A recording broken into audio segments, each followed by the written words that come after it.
why don't I start? As you heard during my curtain speech, this is a brand new version of the show, but we thought it would be really interesting to give you some history of the show, the original production, how it came to be, what Stephen did to get this thing made, and then what I did and what Stephen and I did together to create this production for you. So I want to introduce a few people. This man, of course, needs no introduction. It's why we are here. Stephen Schwartz has written such hit musicals as Godspell, Pippin, and Wicked. He has written lyrics for a number of major films, including Pocahontas, The Hunchback of Notre Dame, The Prince of Egypt, and Enchanted. Stephen has won the Drama Desk Award for Outstanding Lyrics, 4 Grammy Awards, 3 Academy Awards, and has been nominated for 6 Tony Awards. He received the 2015 Isabel Stevenson Award, a special Tony Award for his commitment to serving artists and fostering new talent. This is Stephen Schwartz.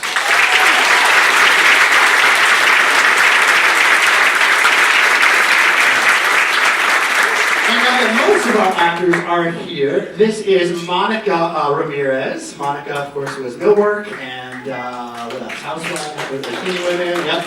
And Zuri Washington, our housewife, amongst others. Yep. Brad Greer, our truck driver, and others. Laura Wyez, our teacher, of course, and our waitress. Andre Jordan, our delivery guy, amongst others. Cooper Gordon, our Joe, and our Rex, amongst others.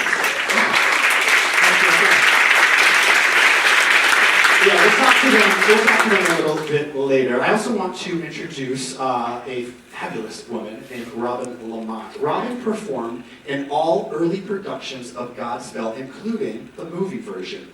After Godspell, Robin starred on Broadway as Sandy in Grease and performed in Stephen Schwartz's Working. Robin was the original Millwork in Working. Original factory lady. Her singing can be heard on the cast albums for Godspell and Working. Later, Robin earned a law degree and served as a district attorney in Westchester County for many years. She is married and has 2 grown children, and she is currently an award-winning novelist. This is Robin.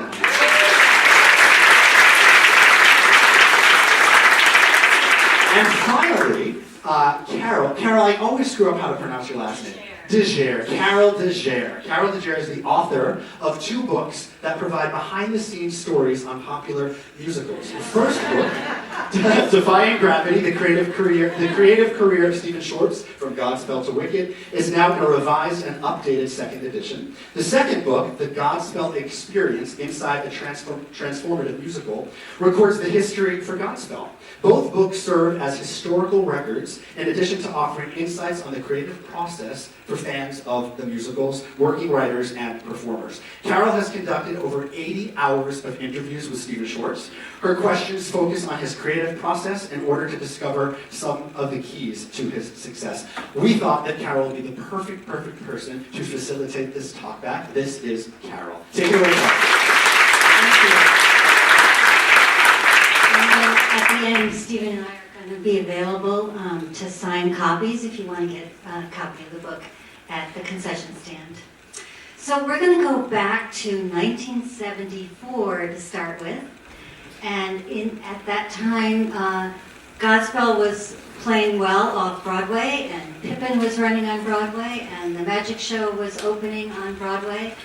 And you were at home going through your mail, and you got something from the Book of the Month Club, a special announcement, and it was for the book Working.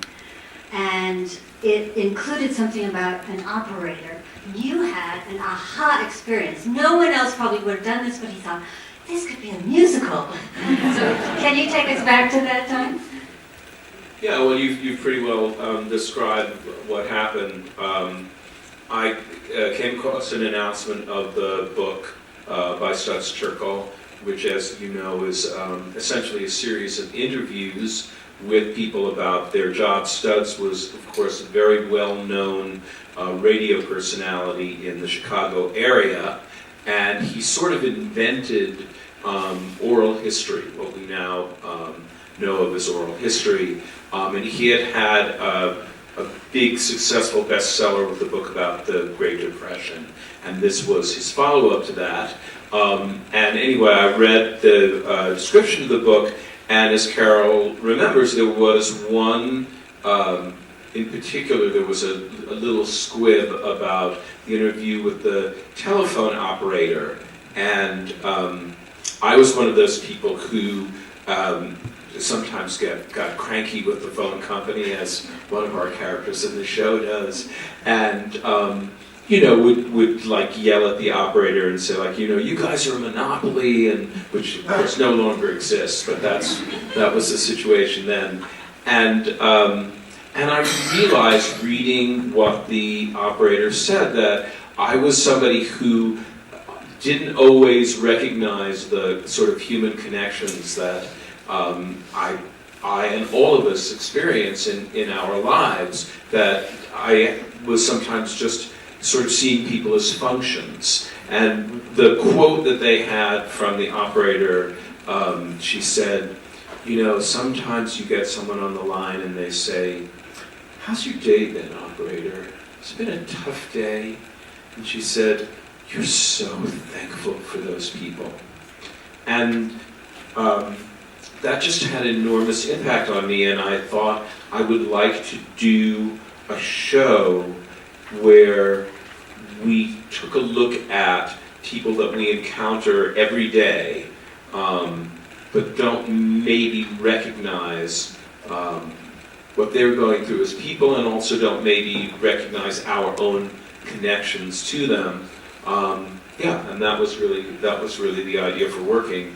I had to then contact Studs Terkel and get the rights to do the book, to adapt the book as a musical. And he thought it was a strange idea at first, but ultimately was enormously supportive, and then set about trying to figure out how to do this, which is where people like Robin came in. Yeah, so you actually, to get the rights, you flew to Chicago to meet with Studs. Do you remember that first meeting? And also, I think he helped you later on, or he consulted. What was it like to work with him?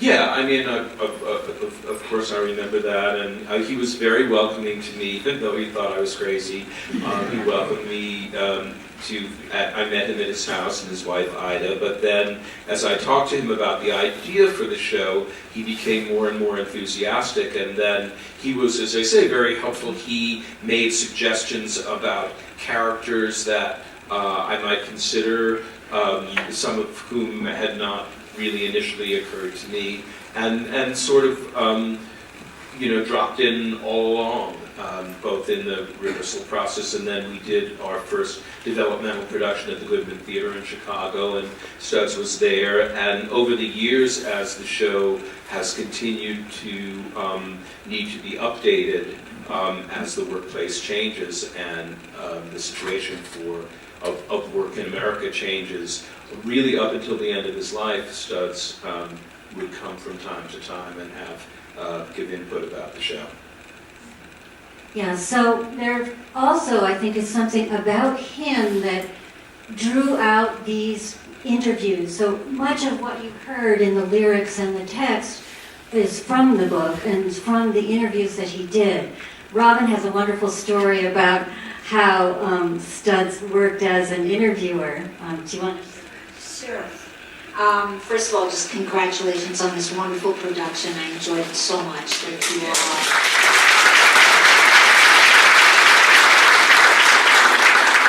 It was a rehearsal process. We were in a studio on 8th Avenue. I don't know if Steve remembers that. And Studs had flown in to watch an early rehearsal, and as we were wrapping up, he mentioned that he had some time to kill before he had to take his flight back to Chicago.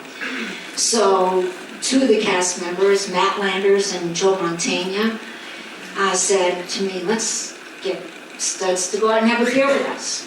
So we invited him, and he said, "Sure, that sounds great." So we started walking down 8th Avenue, and Matt and Joe got to the Blarney Stone Bar on 8th Avenue. Still there? It's not there anymore now. And they said, "Yeah, let's go in here." And I said, "It was Studs Terkel. Come on, please. Can't we go to Joe Allen's or go to someplace nicer than that?" And Studs said, "No, let's go." Well, we walked into this place. It was dark. It smelled like beer and piss. And there was maybe 5 or 6 inebriated guys in there.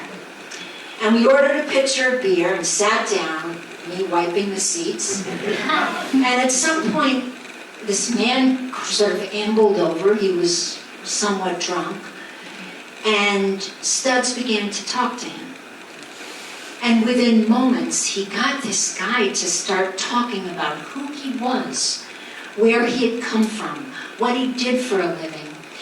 And he opened up. And the thing about Studs that you could always see was that he wasn't just getting these stories for journalism or a book's sake. He did it because he was intensely interested in people. And what I remember most from that was not only how gracious and what a wonderful interviewer he was, but that he had the ability to get people not only to talk about themselves, but to do it eloquently.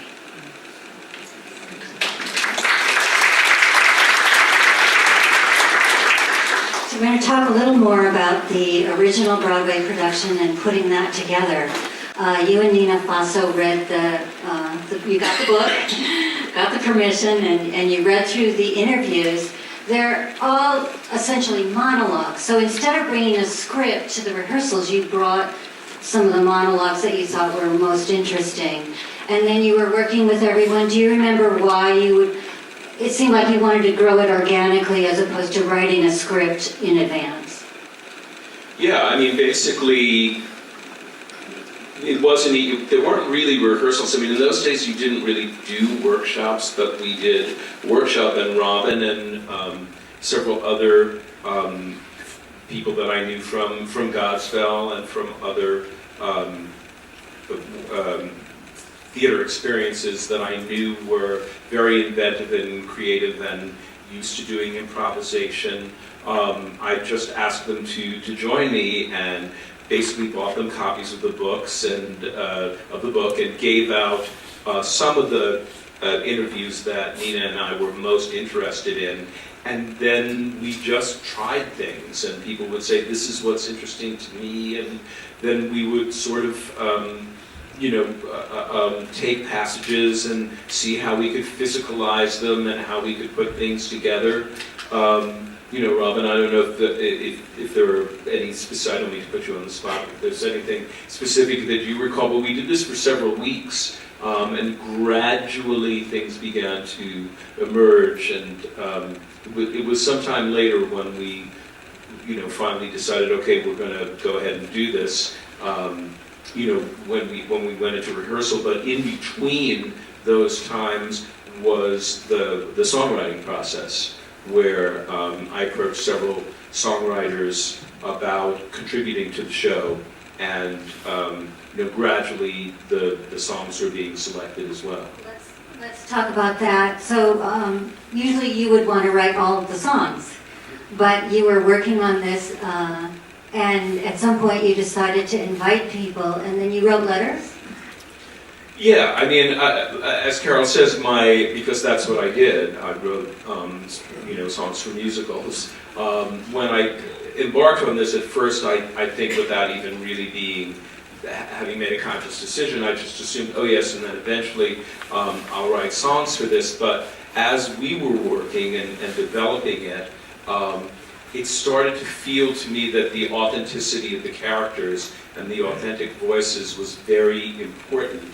And that in several instances, if I was going to musicalize a character, or a character was going to be musicalized, that essentially I was going to be writing pastiche, and I was going to be imitating other writers, and I thought that was not really the best way to go with this. So the first person that I approached to contribute was Mickey Grant, who is a wonderful African-American woman, composer lyricist. She had done the shows Don't Bother Me, I Can't Cope, and Your Arm's Too Short to Box with God. And there were African-American characters that we knew we wanted to feature in the show. And so I went to her and said, would you consider writing a couple of songs for these characters, which she did. And then out of that came the idea of, well, I should start getting a team of songwriters together. I approached a lot of pop songwriters who had not done theater. The one who agreed and who contributed, among other things, the brilliant song Millwork was James Taylor. And then a lot of them, were too busy or didn't want to do it, but gradually we put together a team of songwriters. One other thing we'll talk about in this, the early production, is about whether or not you tried to create a theme. You might have wondered, is there going to be one storyline through, or is it all going to be episodic? And maybe, do you remember trying to make interconnections? And I know Stephen has a story about that. Do you remember? Yeah, just briefly, yes, of course we did, because we were trying to create a whole in the show. And, it was a very different process than creating Godspell, which we did as a workshop type ensemble creation. This was a little different for me in that we did the substance of the show as an ensemble, but a lot of it grew out of the music. So the different composers and the different musical numbers really generated its own storylines. But yes, as was shown here, yes, you try to make small connections and piece it together like a quilt. Do you want to share anything about Sure, yeah. I mean, initially I thought that we did need some kind of through line. I'd been influenced by a show called Me Nobody Knows, which I liked very much, which was a show that was essentially a series of letters that had been written by ghetto kids who were living in sort of impoverished circumstances. But in that show, they had organized it by having one character who kept recurring.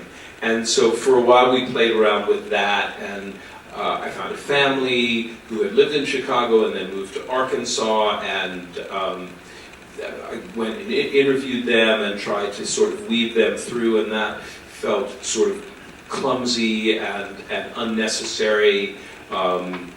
And ultimately, what we came to realize, which is basically what you saw this evening or this afternoon, is that the initial impulse for the show was my recognition of connections that I had with people that I encountered in the course of the day who were just doing their jobs, connections of which I was unaware. And so what we decided to do was to try to show how connected people were in the way that we got from interview to interview, and then ultimately how it accumulated, how it got summed up. Nice. So Dan, do you want to talk about what you did along those lines? You started, there was an official script, but you wanted to take it apart and do new things and make new connections. Absolutely, yeah. So anytime I know that I'm going to direct a show, it's my job as director to do as much research on the show as possible.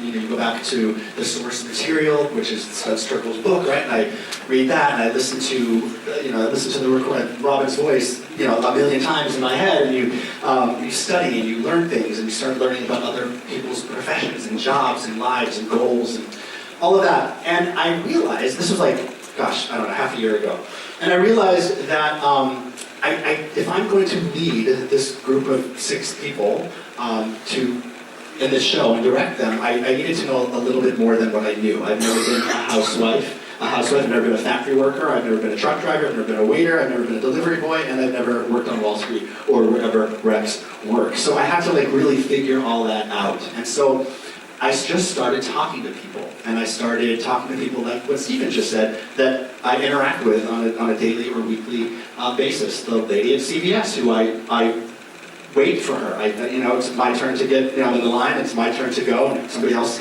is available, I'm going to wait for Nettie. Her. Or the lady that makes my egg sandwich every morning, Rosie, at Tony's Deli. Just these people that I interact with, I just said, can I just ask you some questions? And it was very annoying to them, I'm sure. And I would just sort of stand with them at work.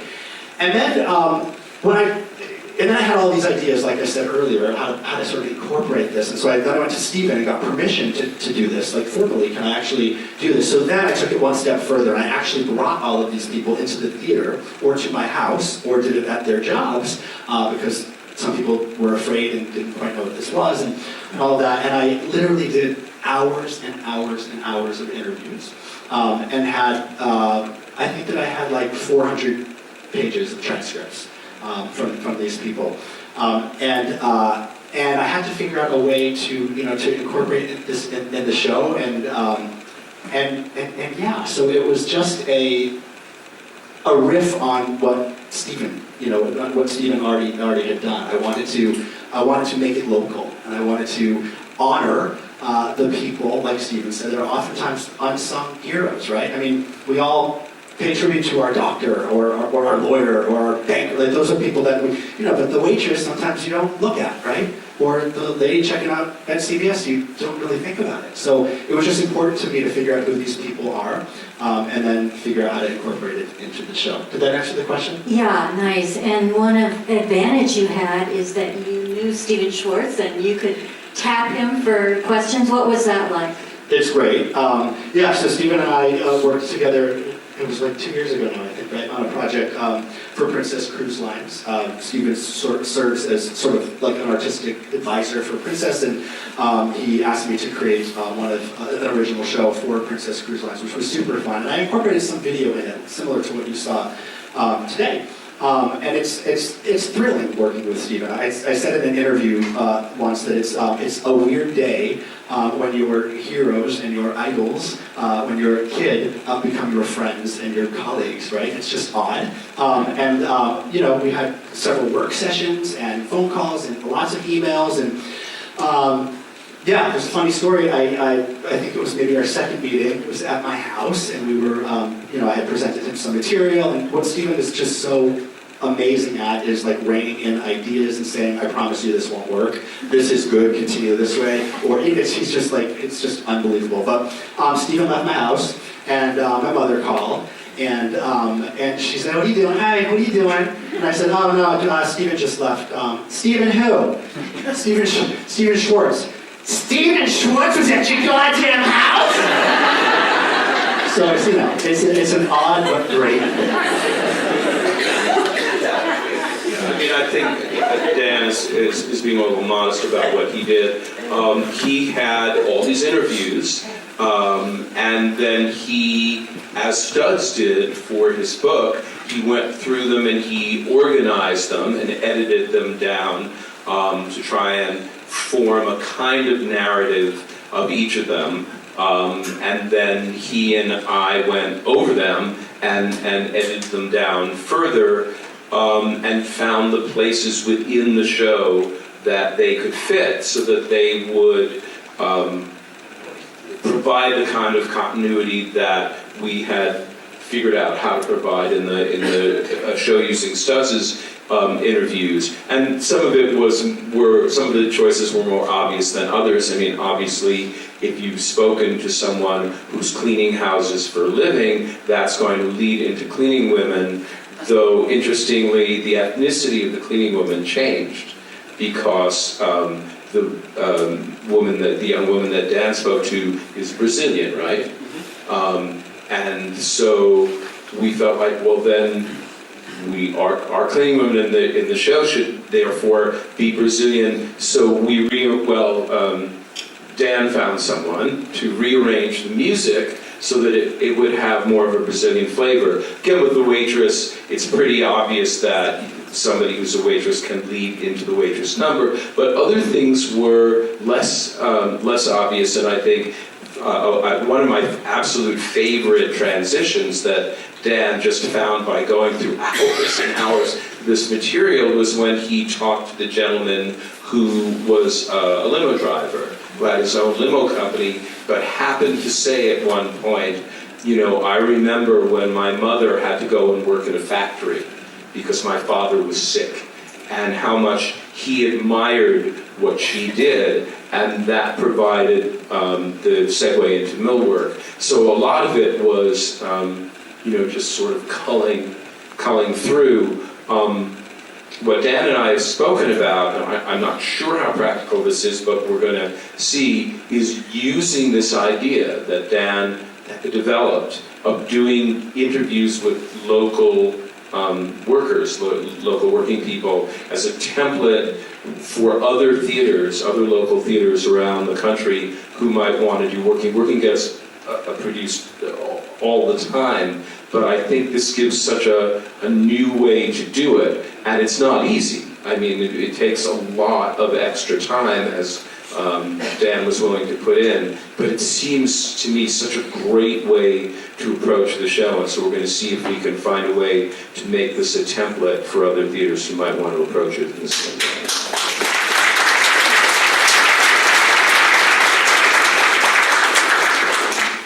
We're going to do a little more in-depth on a couple of songs, and then we'll have Q&A. So if you have any questions, you can be thinking of those. Before we do that, though, I mean, Dan, do you want to talk to you? Yeah, why don't I do that? I have, yes.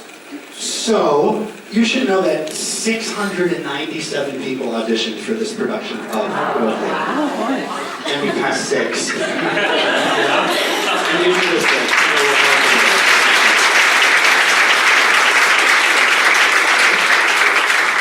So, I have just 3 questions, and we'll just figure out who wants to answer them. So generally, when an actor auditions and gets cast in a show, Evita, let's just say Evita, right? They know the show, they can start working on the show well before rehearsal, they can start learning all of their music, they can know which part they're singing, they can know which characters they're doing, they can know which lines they're saying, right? This was quite different for everybody, right? You guys didn't really know what to expect, and you really couldn't prep accordingly. So I'm wondering how this process is different, how it has been different for you guys than other rehearsal periods, and how you did prep for it. Laura, let me start with you. All right. I actually am an actor that likes to research, and though I couldn't get my hands on the book Working, my neighbor had a copy of Hard Times, and I borrowed this book, and it's fascinating. It talks about guys who go down into the mines, and they're working like 18 hours a day, and then they had to ride a horse 3 hours home in the cold, and their feet would freeze, and they would have to hammer their feet out of the stirrups and the horse, and they worked for the company store, and how that came about. And I realized that this was a show about people and humans, and that's what made me really excited about. I love when people connect, and I thought this would be a show that allows us to have compassion for other workers that we don't see every day. Or, like, I love my deli guys, the best coffee ever. And people maybe don't pay attention to that, and that's what really excited me about this show. So I did a little research. I listened to some songs, but I also read as much as I could about him as a writer and the things that he wrote. Well, I personally, when I first auditioned for this production, I actually went to the open call. I think I'm one of only 2 of us, but technically the only person who didn't have an agent at the time, and I was just walked in and was like, I need a job. But I walked in to sing Cleaning Women and Housewife, which is how the track usually lays in the show. But then when I got the call for the offer, they said that I was going to sing Housewife and A Very Good Day, and I was like, I don't remember that song. Okay, great. So I looked it up, and in the initial that's a song by Lin-Manuel Miranda, and he wrote it as a Filipina nanny, and I was like, I can't play Filipina. I'm not Filipina. I was very, very nervous for a good month before before we finally were able to look at the script. I was like, oh my god, Nigerian, it's fine. So that was my first nervous about this script before we got it. Because what we did, what Stephen and I did for that song that she's talking about is we changed the language. There's what are the lyrics? The original. Right, and we changed it to which is what's the language? It's Yoruba. Yeah, Yoruba. And so we wanted to tailor it to her. She was the best person to play this role, and so we altered it for her. Anybody else want to answer that question? I was not familiar with this work, and when I heard about it, I immediately became obsessed with the opportunity to potentially tell this story. I come from a long line of hardworking Jewish men who immigrated here, were boxers, gangsters, milkmen, and I always felt that I'm like this product of these people who went through so much stuff. One of my grandfathers couldn't read, so that I could be here and do what I love. And so people have asked me, how do I connect to a retired man? How do I connect to being a young father when I'm not retired and I don't have children? And the answer is, and it's why I was so excited about this project, it's an opportunity as an actor to honor things you really value. My father is the most loving father. It's a chance to honor him. I project myself as him looking at his 3-year-old, trying to figure out how am I going to make a life for this kid. It's a chance to honor my grandfathers who manual labor, tough dudes, so that I could get a master's. So the opportunity to sort of give back and serve in that fashion was something I simply had to do. And to tell you the truth, I backed out of 3 things to do this. My agents were surprised, but I said, no, this is something I have to do.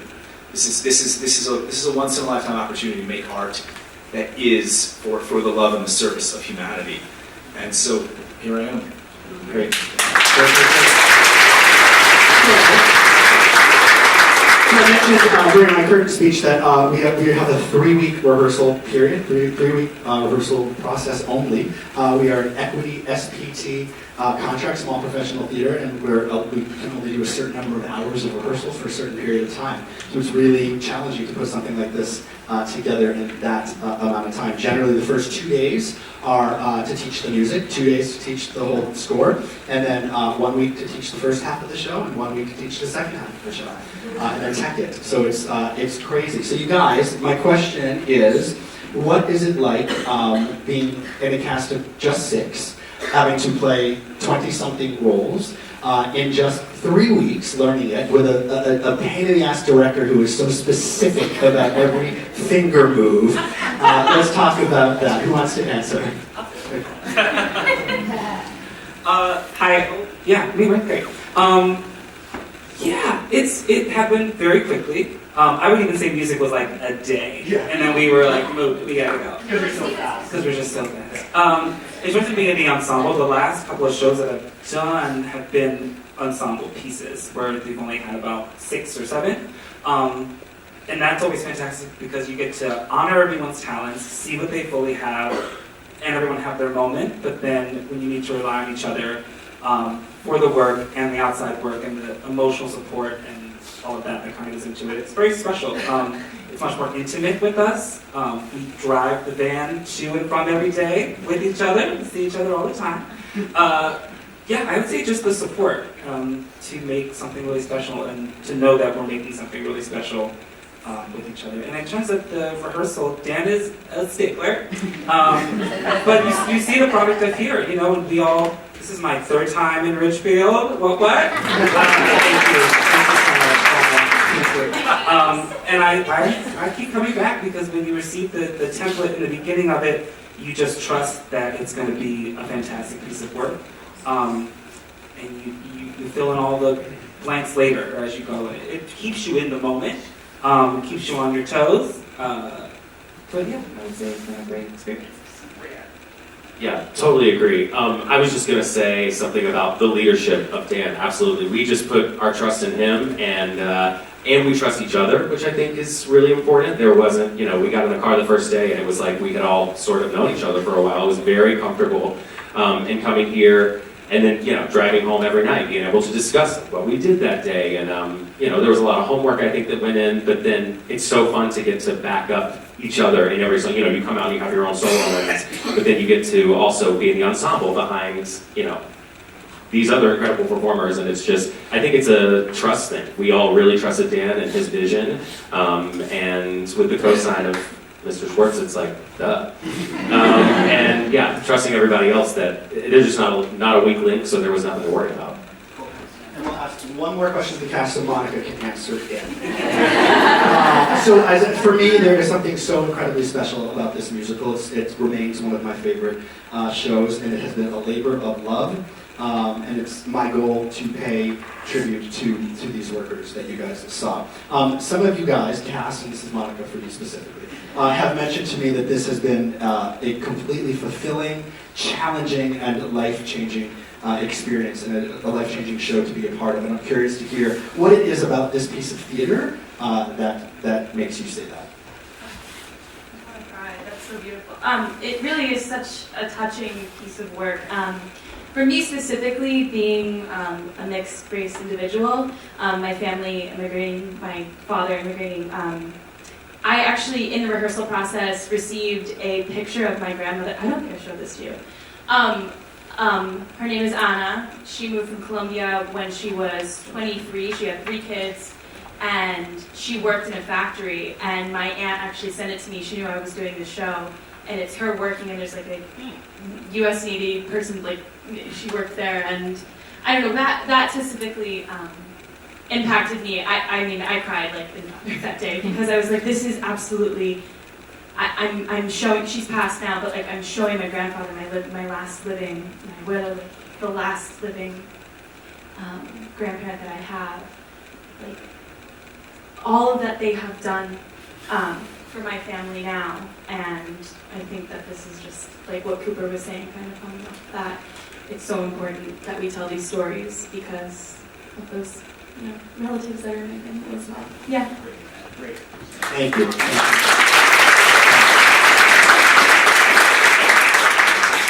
One of the jobs not covered in the show is composer-lyricist. And so I wanted to go into what that's like a little bit with the song, the Wonderful Waitress song, It's an Art. So that's one of the interviews, longer interviews in the book. And for some reason you felt like that was worthy of a song. I wonder if you remember about that. And another thing about that is you picked the style of the music to be a particular type of dance. So is there something about the time signature that you can say and how you created It's an Art?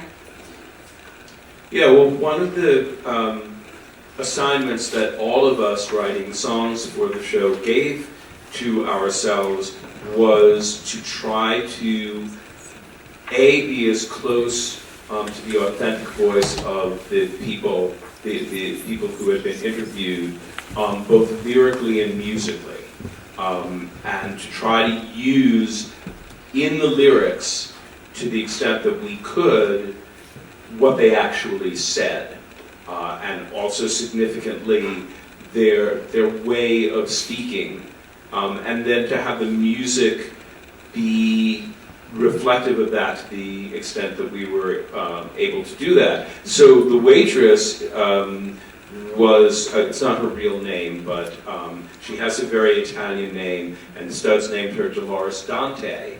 And she, in her interview, she pretty much everything that's in the song is in the interview, but she says at one point, when I get heated, I speak like an Italian speaks, so I thought that the music should sort of have an Italian flavor to it. And she also talked about seeing herself as, in the middle of an Italian opera.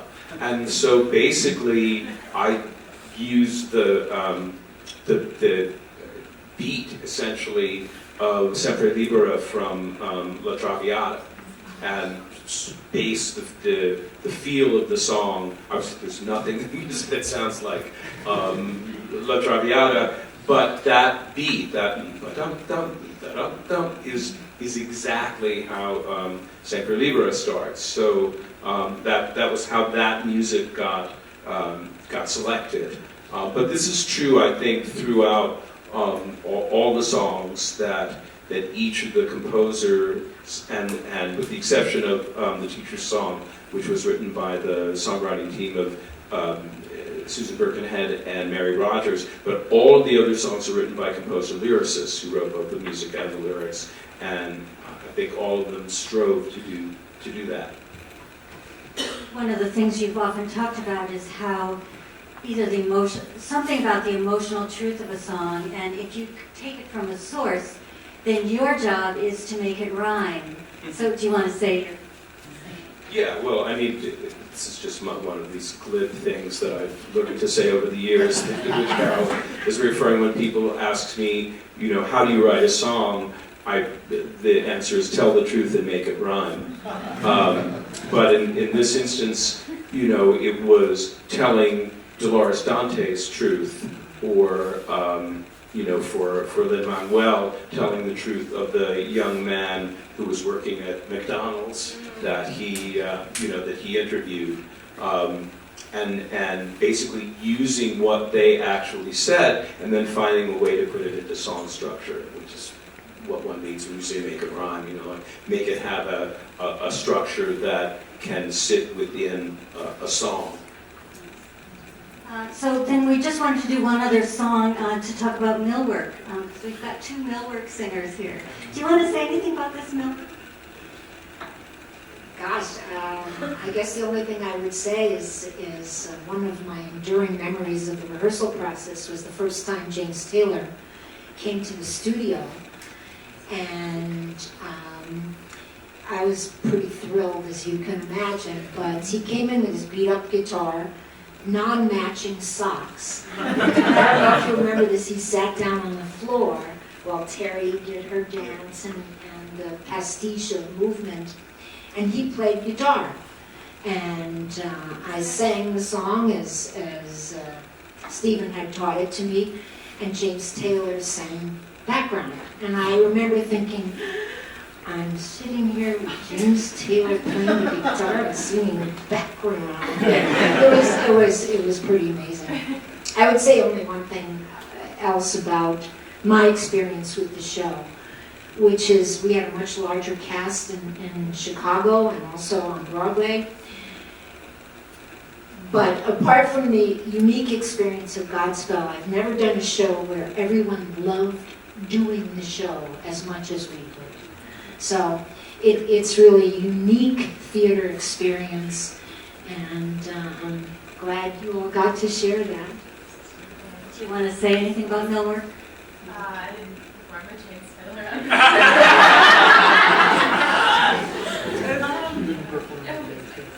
I really love that song so much, and I listened to his version of it and really felt that beat and that rhythm. And Stevens came in the second day of music rehearsal and said, "Don't make it like melancholy. Don't make it like downhearted.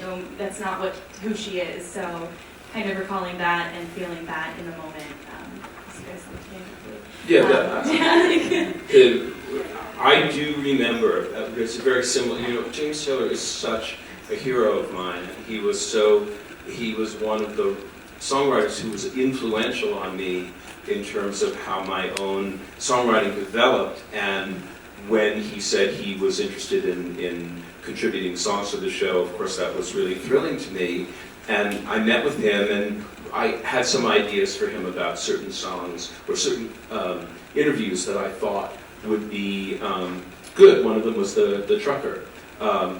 And James said, "I'm really interested in that mill worker, Grace Clements." And I was like, "Well, I think we're going to include her, but I don't really think it's a song.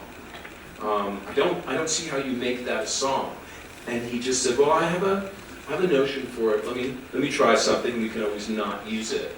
And I remember then going to his apartment a couple of weeks later, and he took out his old beat-up guitar and 2 yellow pads on which the lyrics of Millwork were written and he played and sang the song, that was one of the sort of head-exploding experiences of my life. It was really all I could do not to just, break down in really sloppy tears. I think I did cry a little bit, but, I tried to remain cool. But what was so interesting and informative to me about that experience was how an individual artist can see something that you can't, and to let them do it. Obviously I wasn't going to say no to James, but the point being that he saw something that I didn't see, and then when he showed it to me, when he presented this song, then the whole world could see it. But that's what's so thrilling about working both with the kind of artists you have on the stage, working with you, Dan, who envisioned a way of doing the show that never occurred to me, and then with the individual creative people, both the composers, the lyricists, and the actors who, when we were developing the show, would have ideas of how to bring something to life, or a specific character that didn't seem very theatrical, but they saw how it could be theatrical. That's what was so incredibly exciting about developing the show, and people can interpret it in different ways, but it's My Fair Lady. What is very exciting about a show like Working, and there are others, but not that many others, is the fact that it's always evolving. Each production is creating it anew, and this particular production, I think, went a longer way than most do to create something unique and exciting and new.